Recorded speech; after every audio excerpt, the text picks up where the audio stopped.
Hi, and welcome to the first episode of Event Horizon, the bite-sized podcast about everything AI.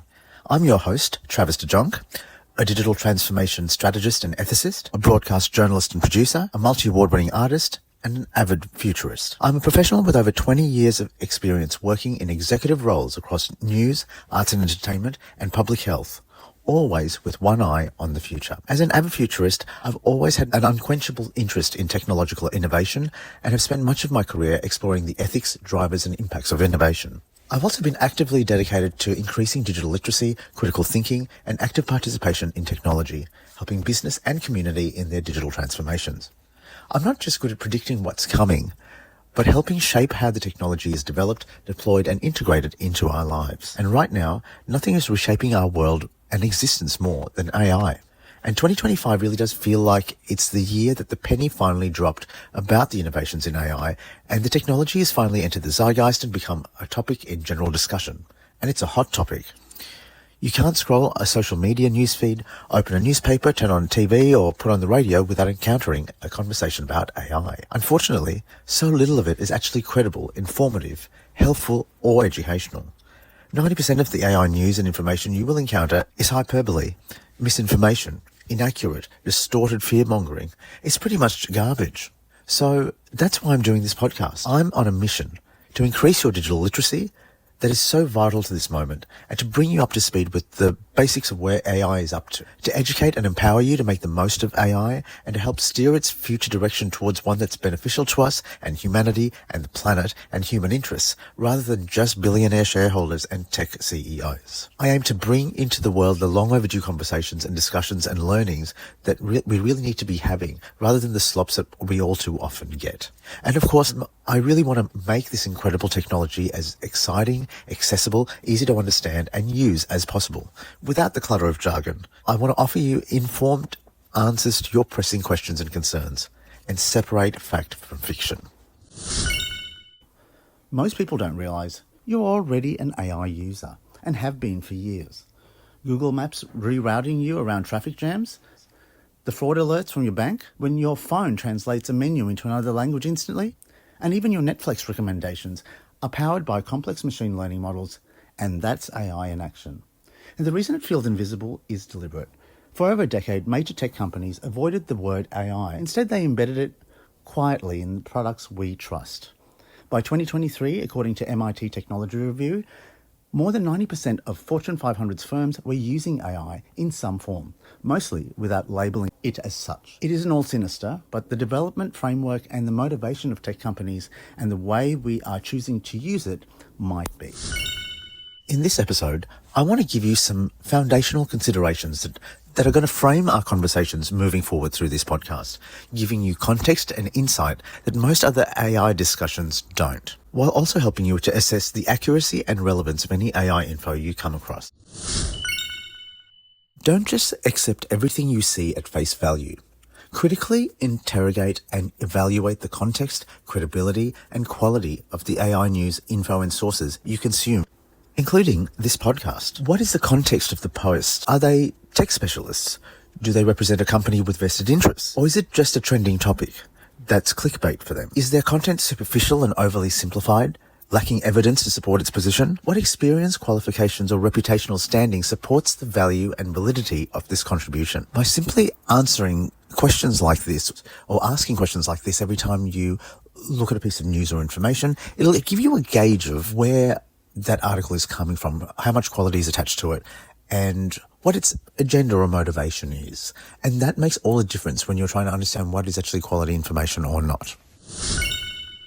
Everything in our world is manufactured, and understanding this helps frame what it is that you're looking at, and helps you to understand what led to its development and its future trajectory.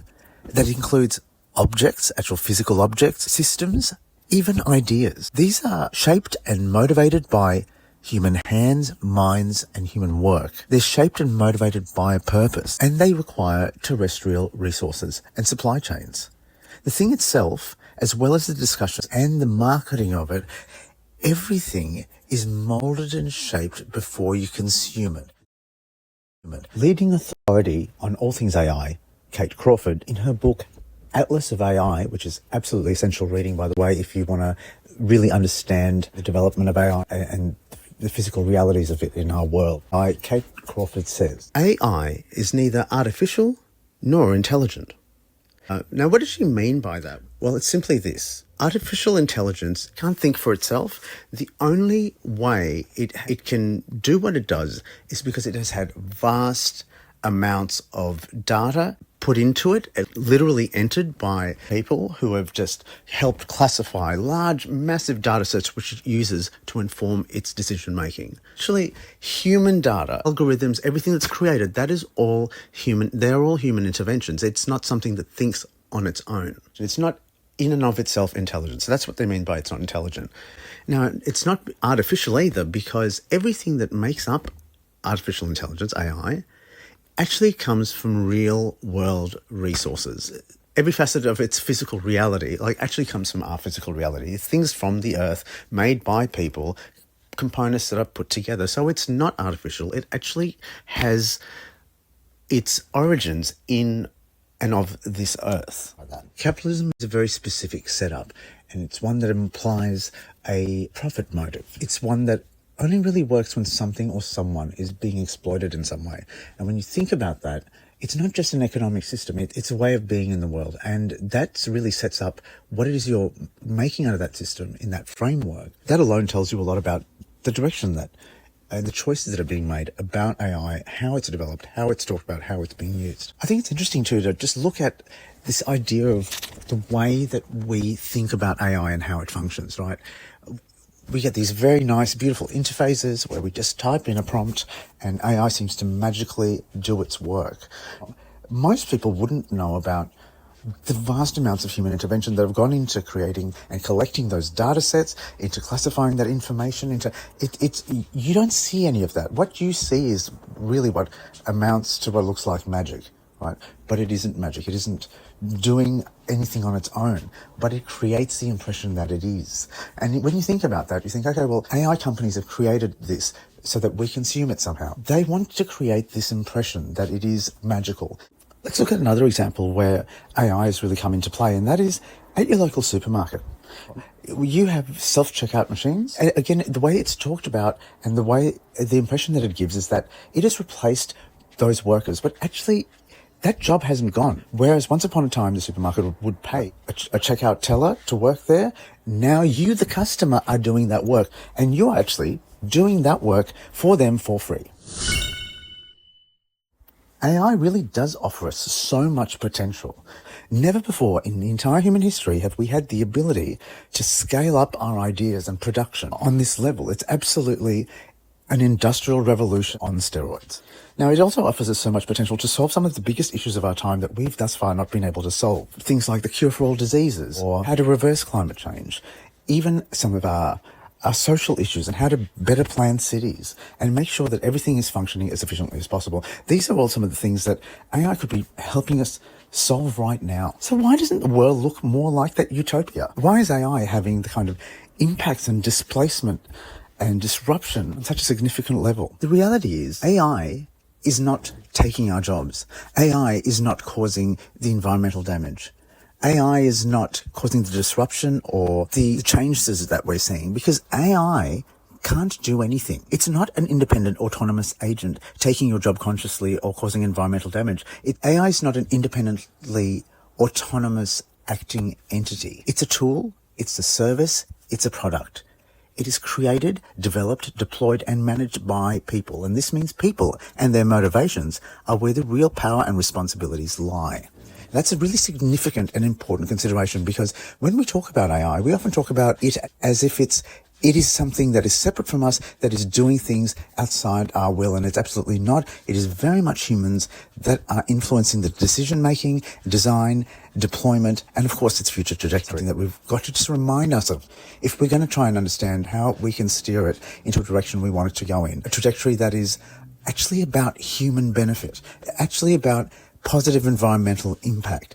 Where does that sit as a priority? Is it the number one priority in the development of AI? Have a good look around. Probably very quickly realize it isn't.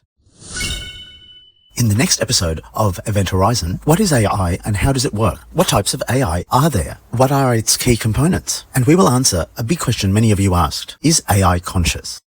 The answer might surprise you.